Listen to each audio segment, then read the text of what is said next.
Purnima prints Ashadam sale flat 30 to 60% discount ప్రతి 5,000 రూపాయల కొనుగోలుపై ఒక చీర ఉచితం. అమ్మా ఎప్పుడు మాట్లాడేది స్వేచ్ఛ? నా పండు నిన్న మాట్లాడింది. నా పండు తర్వాత ఫోన్ చేస్తా అన్నది. నా తల్లి మళ్ళీ ఫోన్ చేయలేదు. నా తల్లి నేను చేస్తే ఫోన్ ఎత్తలేదు. నా తల్లి నా కుంక నా కోడే నువ్వేడ కనపడతావు రో. ఏ చెట్ల పొండి చూడాలి రో, ఏ గుట్టల పొండి చూడాలి రో. నా గుండె వలిగిపోతుందిరా.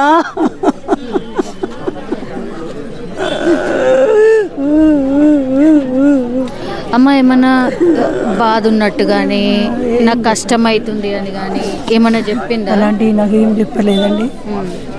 రోజు జాబ్ పోతుందా? రోజు పోతుంది. ఆ రోజు కూడా పోయిందా? నేను ఫోన్ చేసినప్పుడు ఆఫీస్లో వచ్చిన తర్వాత ఫోన్ చేస్తే అక్క అన్నాను. సరే అన్న. నైట్ అయింది, నేను చేస్తే ఎత్తలేదు. ఎత్తకుంటే అలిగింది అనుకున్నా నేను. ఎప్పుడైనా అట్లనే చేస్తుంది అప్పుడప్పుడు అని అట్లా అనుకున్నా కానీ ఇట్లా చేస్తుంది అనుకోలేదు. ఇప్పుడు ఈ పూర్ణచందర్ ఎవరు మీరు చూసిండ్రా? మాట్లాడినరా? నేను మాట్లాడలేదు, ఆమెకే తెలుసు. ఇప్పుడు ఉంటున్న ఇల్లు ఎన్నేళ్ల క్రితం నుంచి ఉంటుందమ్మా? 4 years 5 years ఉంటుంది. ఓకే. ఎవరు ఉంటుండే మరి తనతోని? పాప ఒక్కతే? పాప ఉంది. తను పాప ఫ్రెండ్స్. అప్పుడప్పుడు మేము వస్తాం, అప్పుడప్పుడు వాళ్ళ అమ్మ నాన్న వస్తుంటారు. మీరు ఏడుంటారమ్మా? మేము నల్గొండ డిస్ట్రిక్ట్ నకరకల్లండి.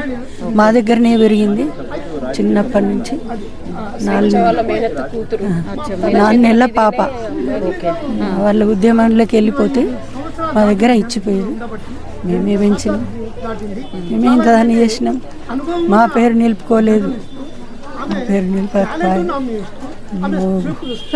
చాలా ధైర్యంగానే ఉంటుంది కదా? ఉంటుంది అమ్మాయి. ఆమె అట్లా చేసే మనిషి కాదు.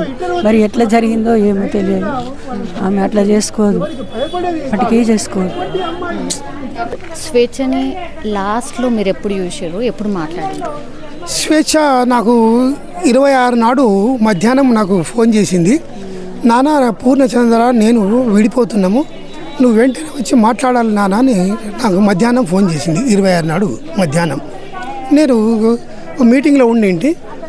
కొద్ది నిమిషాలు ఆగుబెట్ట, నేను మీటింగ్ అయిపోగానే నేను వచ్చేస్తాను అని అంటే మళ్ళీ ఫోన్ చేసి లేదు నాన్న నువ్వు వెంటనే రావాలా నాన్న వరకు నేను వెంటనే ఇంటికి పరిగెత్తి వరకు ఏంటంటే నాన్న నేను డ్యూటీకి పోవాలా, నువ్వు పూర్ణచంద్రతో మాట్లాడు అని అంటే వద్దు బేట నువ్వు ఉండాలా, నువ్వు లేకుండా నేను మాట్లాడను, నేను సింగిల్గా మాట్లాడా, ఉండు బేట నేను వచ్చేస్తున్నా ఉండు అని అంటే ఉన్న తర్వాత ఇంటికి వెళ్ళిన తర్వాత నా కూతురుతో సపరేట్గా మాట్లాడాను. ఏంటమ్మా ఏముందంటే నాన్న గొడవలు అవుతున్నాయి బాగా, ఇక మేము కలిసి ఉండలేము, నేనైతే కలిసి ఉండలేను, నేను ఖరాఖండిగా చెప్తున్నా, నువ్వు ఆయనతో మాట్లాడేటప్పుడు మళ్ళీ కలిసి ఉండేటట్టు మాత్రం నువ్వు మాట్లాడద్దు నాన్న అని చెప్పేసింది. చెప్పగానే తర్వాత బయట వచ్చి ఆయన పూర్ణచంద్రరావు బయట ఉన్నాడు. బయటకు వచ్చేసి బయట కూర్చొని మాట్లాడుతున్నాము. ఇక మేము పూర్ణచంద్ర ఏం కూడా ఆయన ఫ్రెండ్ ఉన్నాడు, ఆయన పేరు నాకు తెలియదు. బయట కూర్చొని మాట్లాడేటప్పుడు మా కూతురు కూడా వచ్చి బయట కూర్చున్నది.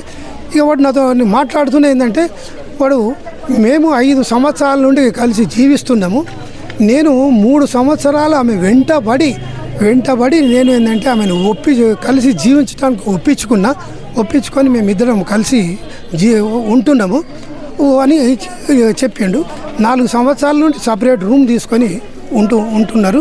వాళ్ళిద్దరు కలిసే ఉంటున్నారు. అయితే వాడు ఏంటంటే ఈమెతోని కలిసి ఉండడము వాళ్ళ ఫ్యామిలీ తెలవగానే ఫ్యామిలీలో చాలా గొడవలు జరుగుతున్నాయి.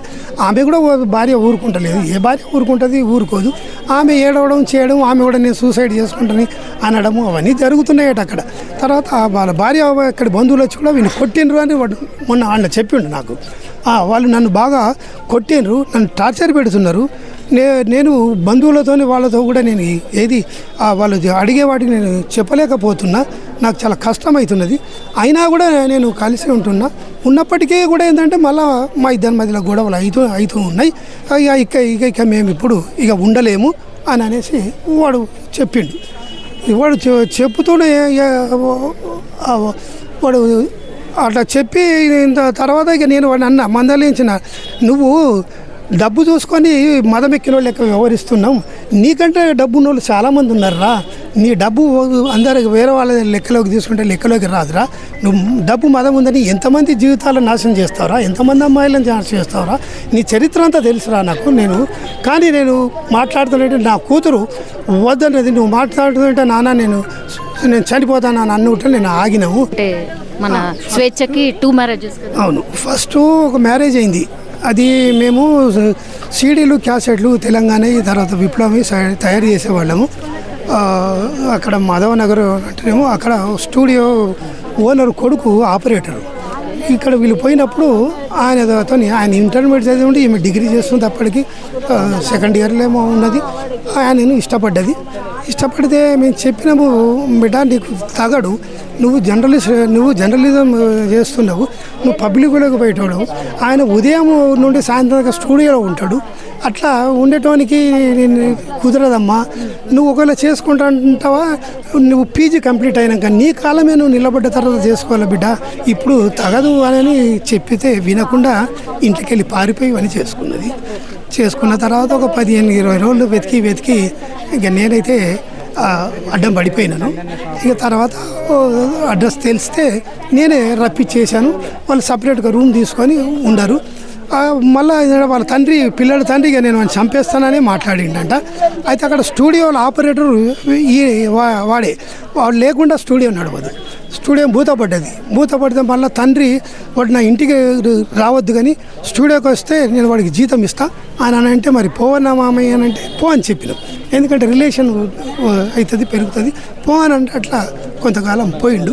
వాడు స్టూడియోకి పోతుండే, మా కూతురు ఏమో కాలేజీకి పోతుండే. అట్లా కొన్ని రోజులు గడిచిన తర్వాత వాడే మొదలు పెట్టిండంటే, ఇక నువ్వు పంజాబ్ డ్రెస్సులు వేసుకోవద్దు, నువ్వు బయట తిరగద్దు, నువ్వు ఇంట్లోనే ఉండాలా, నేను సంపాదిస్తున్నా కదా అని చెప్పేసి వాడు ఈ విధంగా వేధింపులు మొదలుపెట్టిండు. అట్లా వేధింపులు పెట్టే వరకు ఇద్దరి మధ్య మనస్పర్ధలు వచ్చినాయి. ఆమె ఏంటంటే చాలా టార్చర్ అయింది వాడి వేధింపులకు. ఏం చేస్తాడో రాత్రి కూడా భయపడుతూ కాలం గడిపింది. మాతో చెప్పలేదు, ఎందుకంటే ఎదిరించిపోయింది కదా, ఏం చెప్పుకోవాలనేది మాతో చెప్పలేదు. కొన్ని రోజులకు వాడేందంటే, మామయ్య మీ బిడ్డ నాతో చక్కగా ఉండలేదు అని చెప్పితే అప్పుడు ఏం జరిగిందంటే ఆమె అనుభవించిన నరకం అంతా కూడా చెప్పేసింది. చెప్పడంతో ఇక ఉండే లాభం లేదు, విడాకులు తీసుకుంటానంటే తీసేసుకొని చట్టబద్ధ విడాకులు తీసుకున్నాం. అయిన తర్వాత మళ్ళా ఇది వనితా ఛానల్లో పనిచేసింది. అదే ఛానల్లో క్రాంతి కిరణ్ అంటే ఆయన అందులోనే పనిచేసిండు. అక్కడ వాళ్ళిద్దరికి మళ్ళీ ఇష్టపడేది ఏంటంటే, మళ్ళీ మేము మీ అమ్మ నాయనలు అడుగుతాము అని చెప్పేసి వాళ్ళ అమ్మ నాయనలు అడుగుతాం. వాళ్ళు కూడా ఒప్పుకున్నారు. వాళ్ళది మహబూబాబాద్. ఒప్పుకున్న తర్వాత సింపుల్గా మహబూబాబాద్లోనే మ్యారేజ్ అయింది. మ్యారేజ్ అయిన తర్వాత సపరేట్గా రూమ్ తీసుకొని ఉన్నారు. ఓ పాప పుట్టింది. పుట్టిన తర్వాత ఇక మళ్ళీ వాళ్ళకు చిన్న గొడవలు. ఇక ఆయన కొంచెం షార్ట్ టెంపర్ మనిషి. ఒకసారి 2 సార్లు కొడితే చెవులకెళ్ళి రక్తం వచ్చింది. ఆడుకున్నాడు. వాడి మూలంగానే మా కూతురు చచ్చింది. వాడిని ఖచ్చితంగా ఏంటంటే ఇది ఇన్వెస్టిగేషన్ చేసి చట్టబద్ధంగా శిక్షించాలనే డిమాండ్తోనే మేము. స్వేచ్ఛ ఫోన్లో ఏముండొచ్చు సార్? ఫోన్లో ఏమో వాడితో కలిసి తిరిగినాయి. జస్ట్ ఒక 5 days బిఫోరే వాళ్ళు టూర్కి వెళ్ళి వచ్చిండ్రు. వాడు ఖానాపూర్లో విల్లా కడుతున్నాడంట. ఆ విల్లాలో చెట్లు కొరకు నాటడానికి కొరకు మా కూతురు వాడు తర్వాత వాడి ఫ్రెండ్స్ ఇద్దరు కలిసి 4 పోయి 4 రోజులు పోయి మొక్కలన్నీ ఏదో పరిచయం చేసుకొని వచ్చిండ్రు. వచ్చిన 2 రోజులకే ఇది జరిగింది అన్నట్టు. అట్లా దానికి ఏమనుకున్నామో అలా ఆమె అక్కడి ఫోటోలు పెట్టింది. వచ్చిన తర్వాత కూడా ఏంటంటే నేను హ్యాపీగానే ఉన్నా అని చెప్పినట్టు మరి మా భార్యతో చెప్పిందో ఎవరితో అట్లా కూడా చెప్పింది అన్నట్టు. అట్లా అట్లా ఇది జరిగింది. అట్లా ఇక ఇప్పుడు పూర్ణచందర్ ఏడున్నాడో చెప్పిరా పోలీసు? పూర్ణచందర్ కొరకు వాళ్ళు పోలీసులు అడిగాము. రాత్రే మేము ఇంటికి వెళ్ళాము. ఇంటికి వెళ్తే ఇంటికి మొత్తం తాళం వేసి వెళ్ళిపోయారు. వాడు ఇప్పుడు ఎక్కడ ఉండో తెలియదు. ఖచ్చితంగా వెతికి పట్టుకుంటాము అని ఉదయం మాకు చెప్పారు. వాళ్ళు ఎక్కడ ఉంటారు సార్ పూర్ణచంద్ర? వాడు ఎక్కడికి వెళ్ళి ఇప్పుడు తల దాచుకున్నాడో తెలియదు. అసలు ఉండడం ఎక్కడ ఉంటాడు? ఇక్కడ వాడు ఉండడం ఇక్కడ ఉప్పల్లో ఉంటాడు. ఉప్పల్లో సొంత ఇల్లు ఉన్నది. భార్య, పిల్లలు, తల్లి ఇక్కడ ఉప్పల్లోనే ఉంటారంటారు. తండ్రి వేరే దగ్గరే ఉద్యోగం చేస్తాడు. పోరాటాల కుటుంబం నుంచి వచ్చినటువంటి స్వేచ్ఛ చిన్ననాటి నుండే అనేక సమస్యలను ధైర్యంగా ఎదుర్కొని దాదాపు 18 సంవత్సరాల జర్నలిజంలో నిష్పక్షపాతంగా ఎన్నో వెలుగు తీయడం, ఎవరైనా అధైర్యపడితే దగ్గరుండి ధైర్యం చెప్పినటువంటి స్వేచ్ఛ. మరి ఆమె ఈరోజు ఇలా ఆత్మహత్యకు పాల్పడడం అనేది చాలా దురదృష్టకరం. ఇలాంటి సంఘటనలు మళ్ళీ పునరావృతం కాకుండా ఖచ్చితంగా మహిళలకు ధైర్యం చెప్పేటట్లు, ఒక భరోసా ఇచ్చేటట్లు, సమస్య ఏదైనా సరే ధైర్యంగా ఎదుర్కొనేటట్లు మరి అందరూ కూడా కల్పించాల్సిన అవసరం ఉంది. ఒక సమాజంలో స్ఫూర్తినిచ్చేటువంటిది స్వేచ్ఛ. ఈరోజు ఈ స్థితికి రావడానికి గల కారణాలు అయితే మనం వెలికి తీసుకోవాలి. నేనైతే నా చేతిలో పెరిగినటువంటి బిడ్డ దూరమైంది అని అంటే నేను నమ్మలేని పరిస్థితిలో ఉన్నాను. మేమంతా కూడా స్వేచ్ఛ వల్ల అమ్మ నాన్న మేమంతా కూడా ప్రజా సమస్యల పరిష్కారం కోసం ప్రజలలో ఉండి పనిచేసినటువంటి ఒక సామాజిక కోణం నుంచి వచ్చినటువంటి వాళ్ళం. ఆ కుటుంబం నుంచి వచ్చినటువంటి స్వేచ్ఛ చాలా ఇన్స్పైర్ సమాజానికి. ఆమె మాట్లాడే ప్రతి మాట కానీ, ఆమె రాసే ప్రతి రాత కానీ ప్రతిదీ కూడా సమాజానికి, అదేవిధంగా మహిళల్ని ఇన్స్పైర్ చేసేటువంటిది, మహిళల్ని ప్రభావితం చేసేదిగా ఉంటుంది. అట్లాంటి స్వేచ్ఛ ఈ మధ్యలో ఈ రకంగా చనిపోవడానికి అంటే ఎన్నో బలమైనటువంటి కారణాలు ఉంటే తప్ప ఆ స్థితికి పోదు. ఎందుకంటే చాలామంది మహిళలకు ధైర్యాన్ని ఇచ్చేటువంటి అమ్మాయి మేము ఊహించలేకపోతున్నాం. కాబట్టి ఈమె చావుకు కారణమైనటువంటి కారణాలు ఏవైనా అవి వెలికి తీసి భవిష్యత్తులో ఇట్లాంటి సంఘటనలు జరగకుండా ఖచ్చితంగా చర్యలు తీసుకోవాలి, విచారణ జరపాలని చెప్పేసి నేను కోరుతున్నాను. మరణం వెనుక ఏదో జరిగిందని తప్పకుండా ఆ మరణం వెనుక ఏముందో శోధించాలి, తీయాలి. తప్పకుండా దీని మీద విచారణ జరిగి భవిష్యత్తులో స్వేచ్ఛలాగా ఎవరు కూడా ఇటువంటి మరణాలకు తావు లేకుండా చూడాలని మేము విజ్ఞప్తి చేస్తా ఉన్నాం. ఒక విప్లవ నేపథ్యం కలిగినటువంటి కుటుంబం నుంచి వచ్చినటువంటి అమ్మాయి చిన్నప్పటి నుంచి కూడా తన బాల్యం అంతా నకిరేకల్లో మా మధ్యనే జరిగింది. మేము రెగ్యులర్గా కలిసేవాళ్ళం. ఆ తర్వాత పై చదువులకు హైదరాబాద్కి వచ్చిన తర్వాత, ఆ చదువుల తర్వాత టీవీలో యాంకర్గాను, న్యూస్ రీడర్గా, ఆ తర్వాత రైటర్గా, అట్లా తన ప్రస్థానం అంతా కొనసాగింది. తను వాస్తవంగా చాలా ధైర్యవంతురాలు. స్వేచ్ఛ మరణం నిజంగా ఇప్పటికీ కూడా మాకెవరికి మింగుడు పడడం లేదు. ఈరోజు ఒక్క మాటలో చెప్పాలంటే అమ్మాయిల యొక్క బలవన్మరణాలన్నీ కూడా ఆత్మహత్యలు అనే కంటే హత్యలుగానే మనం చూడాల్సినటువంటి అవసరం ఉన్నది. ఇవాళ స్వేచ్ఛ ఇట్లా కావడానికి గల కారణాలు ఏ ఉన్నప్పటికీ కూడా వాటిని వెలికి తీయాల్సినటువంటి అవసరం ఉన్నది. ఆ పూర్ణచందర్ అనేటువంటి వ్యక్తికి కఠినమైనటువంటి శిక్ష కూడా పడాల్సినటువంటి అవసరం ఉన్నది.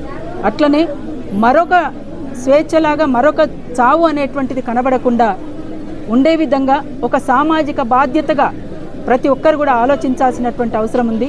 ఈ సమాజంలో నెలకొన్నటువంటి ఈ పరిస్థితుల మూలంగా స్వేచ్ఛ మీద కూడా ప్రభావితమైనటువంటి పరిస్థితులు కూడా ఉన్నాయి. వాస్తవానికి స్వేచ్ఛ పిరికిది కాదు, ఆత్మహత్య చేసుకునేంత పిరికిదైతే కాదు.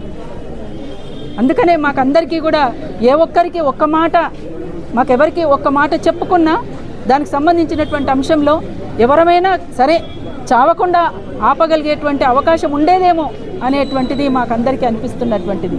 ఎందుకంటే మా చేతుల మీద పెరిగినటువంటి అమ్మాయి ఇవాళ విగత జీవిగా సరే సహజ మరణం అనేటువంటిది ఎవరికైనా సహజమే, కానీ ఇది ఒక బలవన్మరణం. ఇది ఇట్లాంటి మరణాలు మరొక అమ్మాయికి రాకుండా ఉండాల్సినటువంటి అవసరం ఉంటుంది.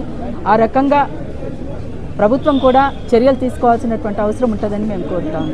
మా అమ్మాయి స్వేచ్ఛ మామూలుగా మహిళలంటే అణిగి ఉండాలి, జీ హుజూర్ అని ఉండాలి అనేటటువంటి ఆలోచన లేదా మీకు? ఏదైనా సవాల్ చేసేటటువంటి ఒక ఆలోచనతోనే ఉండేది. ఎవరి దగ్గరైనా కానీ ఒక పులి పిల్లలాగా మాట్లాడేది, ఒక సింహం లాగా దూసుకుపోయేది ఆమె. అట్లాంటి ఆమెను పూర్ణచందర్ బాదావత్ అనేటటువంటి ఒక కల్చరల్ ప్రోగ్రామ్స్ చేసేటటువంటి టీ న్యూస్లా సంతోష్ ఎంపీ సంతోష్ కుమార్కి ఒక పిఏగా నేను ఉంటున్నా. గ్రీన్ ఇండియా ఛాలెంజ్ కోటీశ్వరుణ్ణి, నీకెన్ని కావాలంటే అన్ని చేసేస్తా, నీకు విల్లాలు కట్టిస్తా, నేను మినిస్టర్ని అయితా అని చెప్పేసి రాజకీయ పార్టీ ప్రోద్బలంతోని ఒక డబ్బు మదముతోని నా బిడ్డను ట్రాప్ లో పెట్టేసి నా బిడ్డకు అలాంటి హత్య చేసిండు పూర్ణచందర్ బాదావత్.